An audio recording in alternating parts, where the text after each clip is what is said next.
प्रिय किसान भाइयों, आज हम ग्राम महुआ छपकी किसान संजीत यादव जी के खेत पे आए हैं, जिनका गन्ना का लगभग उपज 30 से 35 क्विंटल का उपज है।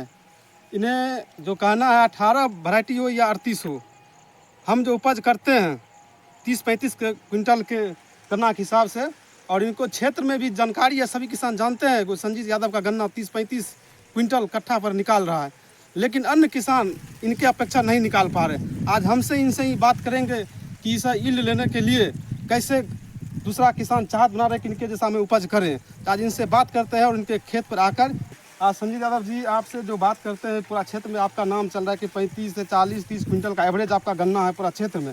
अगर आपके जैसे दूसरा किसान भी करना चाहता है तो क्या क्या आप जुताई से लेकर निराई गुराई से लेकर क्या करते जो आपका उपज ऐसा है? सबसे पहला तो जुताई बढ़िया से करना चाहिए, गहरे रूप से गहरा रूप से जुताई करना चाहिए। खर पतवार है उसको पहले मार देना चाहिए, खर खेत पतवार में धूप लगना चाहिए। तो किसान भाइयों, इनका कहना है कि सबसे पहले गहरी जुताई करना चाहिए। गहरी जुताई करने के बाद इनको जो गन्ना रुपाई के बाद जो डीएपी का यूज होता है उसके मिट्टी के ही नीचे यूज करना चाहिए, ऊपर से कम यूज करना चाहिए। और उनको बाद कहना है कि जब गन्ना जर्मिनेशन होता है 2 से 3 महीना तक उस पर जंगल का कंट्रोल करना चाहिए। सबसे मायने रखता है जंगल।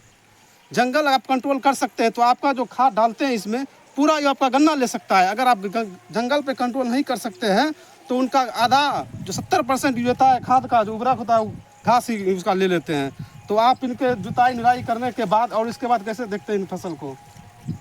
फसल के पानी देते हैं ढंग से, पानी आप टाइम टेबल से पानी देते हैं। पानी और जितना पानी देते हैं उतना जुताई करते हैं, पानी से ज़्यादा जुताई करते हैं। तो प्रिय किसान भाई, इनको कहना है कि जो हम पानी यानी नमी बरकरार जब ये गन्ना ब्यात के समय में जब रहते हैं तो ये पानी और निराई गुराई तत्पर करते रहते हैं। और ऊपर से पोटास यूरिया का नीचे इसका मिट्टी में जितना आप दबा सकते हैं उनके हिसाब से मिट्टी डीएपी मिट्टी के नीचे ही यूज करना चाहिए। और आप जब गन्ना बड़ा होता है तो आप अभी जो क्षेत्र में चर्चा चल रहा है टॉप बोरर का, टॉप बोरर जो एक महत्वपूर्ण भूमिका है। बहुत 50% किसान को पिछले बार गन्ना मुड़िया गया था जो अपने भाषा में, उसको रोकथाम के लिए आपने क्या किया था? फेराडोन दिया है, फेराडोन बहुत बढ़िया काम किया है। फेराडोन थे। किसान भाइयों, इनको कहना है कि जब शुरू में मेरा गन्ना 2 से 3 महीना को हो गया था ब्यात में, हम उस टाइम ने ही पहला राउंड में फेराडोन डाल दिया था। फेराडोन जो इस बार हमारे मैनेजमेंट ने दिया था सिस्टमेटिक है, वो गन्ना के अंदर समा जाता है। और जो टॉप बोरर के मैनेजमेंट ने 2 कीटनाशक से यूज किया है।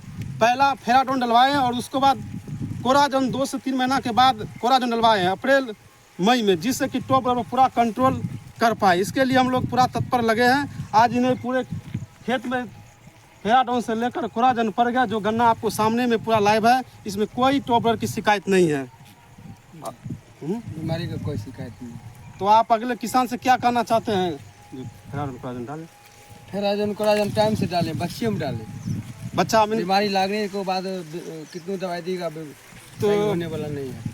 प्रिय किसान भाई, इनको कहना है कि कुछ किसान ऐसे हैं जो टॉप बोरर इनकी बीमारी लगने के बाद वह देख पाते हैं, उसको बाद दवाई डालते हैं। ऐसा नहीं करना है।